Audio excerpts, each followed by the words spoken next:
Hello, welcome back to Beauty Bees. A couple of weeks ago, I made a video about marketing techniques that just drive me nuts. Ones that I hate seeing in the beauty community. And because I do occasionally try to be a little bit more positive, or at least balance out some of my negativity. If I'm gonna criticize, I feel like I should also, give credit where credit is due. And I think that they deserve some credit for these. Next up, we have, surprisingly enough, Tarte. Now, the thing that Tarte does that I don't see super often is they have women who are visibly out of their 30s in their makeup marketing. Now, some other brands, specifically some of the really high-end brands like Estee Lauder and Lancome, have images of like women who it's very hard to tell what age they are in their marketing. And that makes a lot of sense. I would guess that the Estee Lauder and Lancome customer is on average probably 40 plus. So they really should have people who are in their 40s, 50s, and above in their marketing images.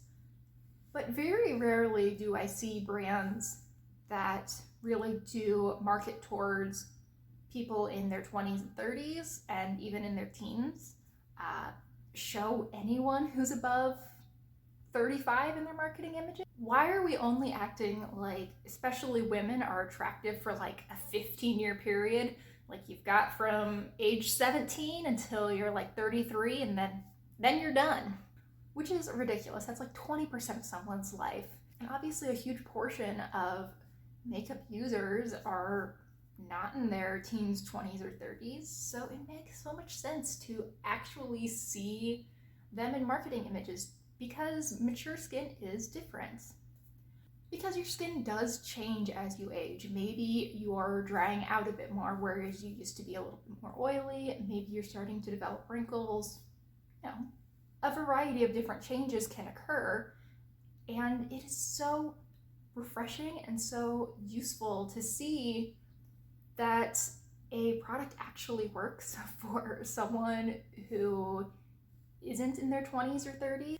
And it's nice to see a product that isn't at a super high price point, the way that Lancome and Estee Lauder are, that is shown to work for people who are a little bit older. That makes so much sense, and I don't know why more brands don't do it. It feels kind of silly saying that 40 and 50 something models are older because, well, you may well live half of your life after age 50, but that is just the world we live in. So I think I'm gonna move on before I get too saddened by that. This next one's quite closely related to showing older people in the marketing images, and this is having your items swatched not only on the lips, but on a variety of different individuals. Charlotte Tilbury, I think, does a great job of this. On her website, if you are looking at a lipstick, at the very bottom, you can see images, and I believe it's 20 models. I did count, I think it was 20 different models who are all wearing the same lipstick. And it's a variety of skin tones, a variety of colorings, and you can really get pretty down to the nitty gritty of, for example, I want to see someone who has sort of indeterminate color hair. It could be blonde, could be brown, could be red, whatever, and green eyes and a cool skin tone. And they have a model who is generally pretty close, and I can really get a good idea of what that color will look like on me in a way that I just can't with, an arm swatch. First of all, I find it very hard to judge what skin tone someone has from just the arm swatch. I know that it's just a canvas to swatch something on, but it's just hard to know exactly how something is going to translate onto the pink or mauve or brown or whatever color your lips are of the mouth as compared to just the beige of your arm. It's not as useful, it's not as helpful, and I really like being able to envision exactly what something is going to look like on me Those live makeup virtual try-on things, like YouCam, which I actually have a video about. I will link that up in the cards. I think it's this direction. Anyway, they don't work. I think we all knew that, but in case you were wondering, no, the colors are nothing like what they will actually show up on your face. To be clear, none of these brands are perfect. I'm sure that they all have plenty of problems. However, I do think that the way that Charlotte Tilbury showcases her lip products is excellent. It really makes me more interested in buying. If I'm going to spend $30 plus on a lipstick, I am going to know what it will look like on me. We are not playing guessing games here. And Charlotte Tilbury is one of the few brands where I feel like I could really do that, even in COVID times. Marketing technique number 3 that I really enjoy is showcasing that something has been around forever. Now this takes a couple of different forms. There's sort of the Besame form, which is, here is a color that was around in the 1950s or the 1960s, and we've replicated it. Here you go, which that's fun. I don't particularly want to see 57 other vintage cosmetic brand pop up, but it's a fun marketing technique.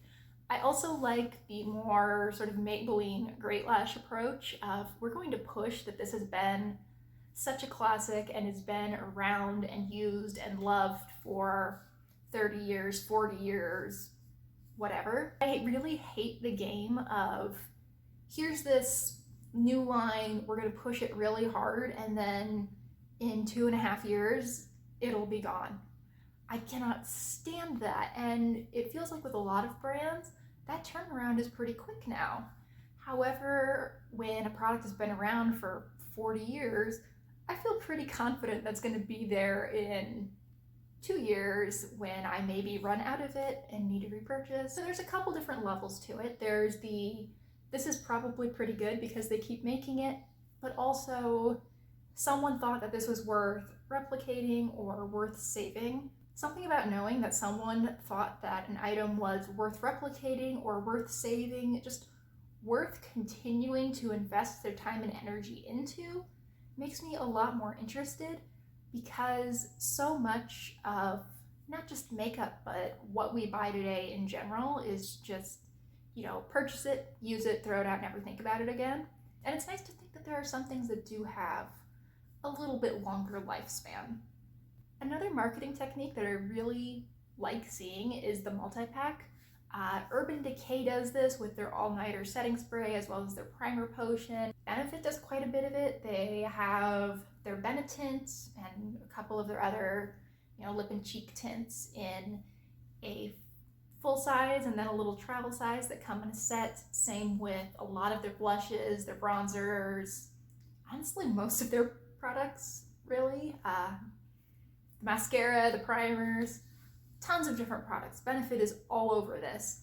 I like this because it tells me that the brand has some confidence in their product. They want you to think that it is going to become your favorite, to the point where you're not even going to want to travel without it. When you go on the road, you want a smaller version to take with you. And I find that really endearing. Again, it's this idea of, you are going to cherish this item so much that you don't even just want one, you want two. We are making your holy grail product. This is something you won't want to be without. And I really like that. That is the kind of messaging that I want to hear. I don't tend to purchase these multi-packs because I have plenty of makeup and I actually have quite a variety of things, so it doesn't make a whole lot of sense for me to, for example, purchase 2 Benetints. But I really like the reasoning behind it, and I like the messaging that it puts forward. I really appreciate that. And then finally, this is not a serious marketing technique that I want to see repeated, but I think that the Benefit Crocs are hilarious. I'm not sure if it's more funny if you think that Benefit is in on the joke or if Benefit thought they were being serious. But either way, it's fantastic. These look like either someone who was like interning at Benefit when asked what kids like, sarcastically said Crocs, or someone on the board's like grandchild like Crocs in 2005, and they are, you know, in the way that grandparents are, still convinced that you liked the thing you did 15 years ago.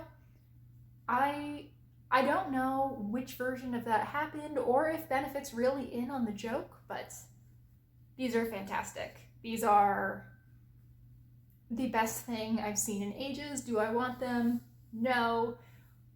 Do they get my attention? Absolutely. And they're my favorite marketing image that I've seen in a very, very long time.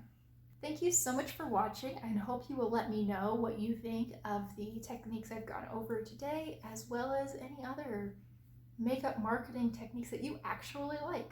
I tend to badmouth makeup marketers on this channel, and really on YouTube in general, but they do some good work sometimes. I will give them credit for that. Thanks again. Please consider liking and subscribing if you enjoyed, and I really hope that I will see you in the next video. Bye!